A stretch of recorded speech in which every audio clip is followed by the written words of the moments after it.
Cuba kita bayangkan sekejap. Mac 2026.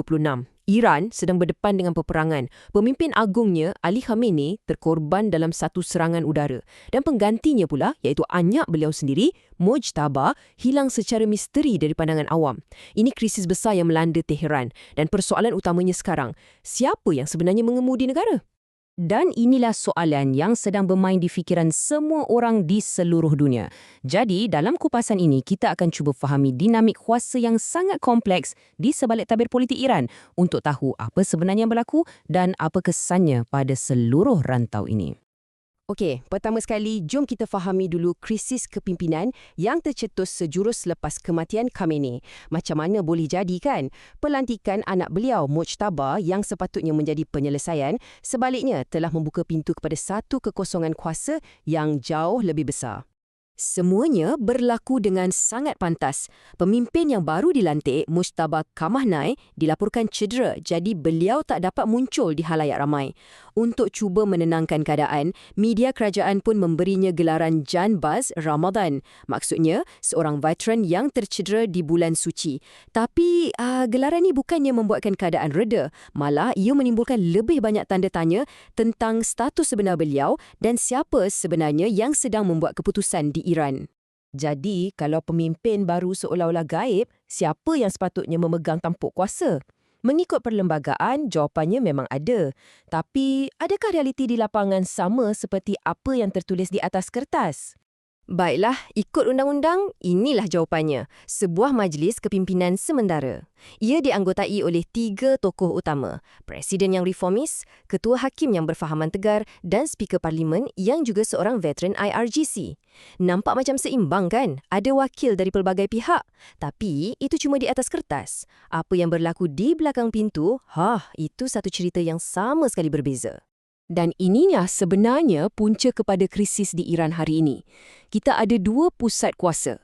Di satu pihak, ada kerajaan rasmi seperti yang termaktub dalam perlembagaan. Dan di pihak yang lain, ada pula jalinan kuasa IRGC. Ini adalah satu kepimpinan tentera bayangan yang membuat semua keputusan strategik yang penting. Persoalannya, yang mana satu lebih berkuasa? Jom kita lihat dengan lebih dekat lagi tentang jalinan kuasa IRGC ni. Siapa sebenarnya individu-individu yang sedang memegang tali dan menjadi penggerak sebenar di sebalik tabir kuasa Iran sekarang? Inilah dia, 4 tokoh utamanya. Mereka semua ini datang dari Kor Pengawal Revolusi Islam atau IRGC dan merekalah yang kini sedang menentukan hala tuju perang dan dasar luar negara. Mereka ini tidak perlu menjawab kepada sesiapa. Secara efektifnya, kerajaan rasmi itu seolah-olah telah menjadi boneka mereka sahaja. Jadi, penting untuk kita faham, ini bukanlah satu rampasan kuasa yang berlaku secara tiba-tiba, bukan? Ia lebih kepada satu rampasan kuasa senyap.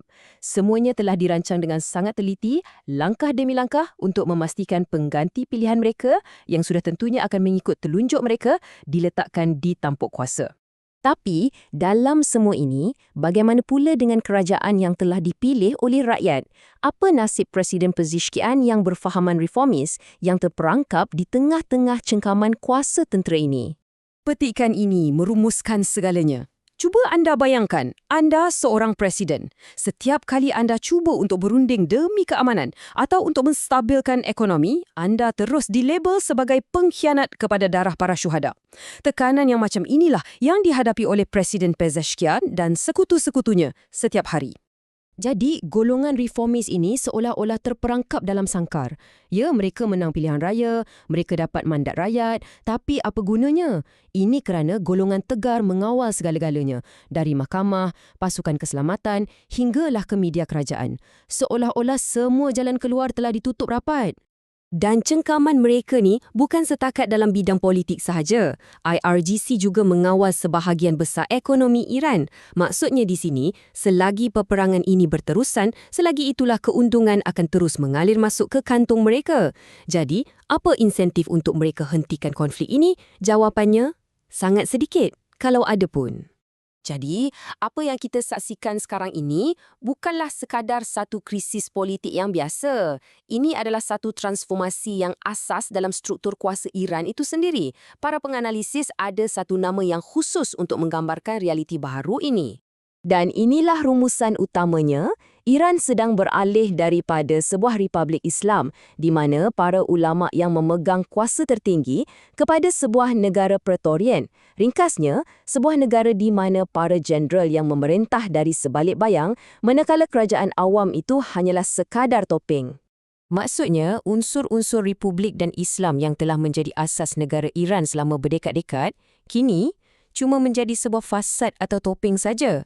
Di sebalik topeng itu, kuasa sebenarnya dipegang oleh sebuah junta tentera.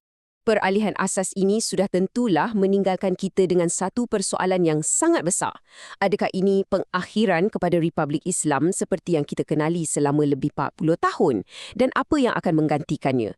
Buat masa ini, tiada siapa yang tahu jawapannya dengan pasti. Namun, harapan kita semua adalah agar kestabilan dan keamanan dapat dikembalikan, bukan sahaja untuk Iran, tetapi untuk seluruh rantau ini.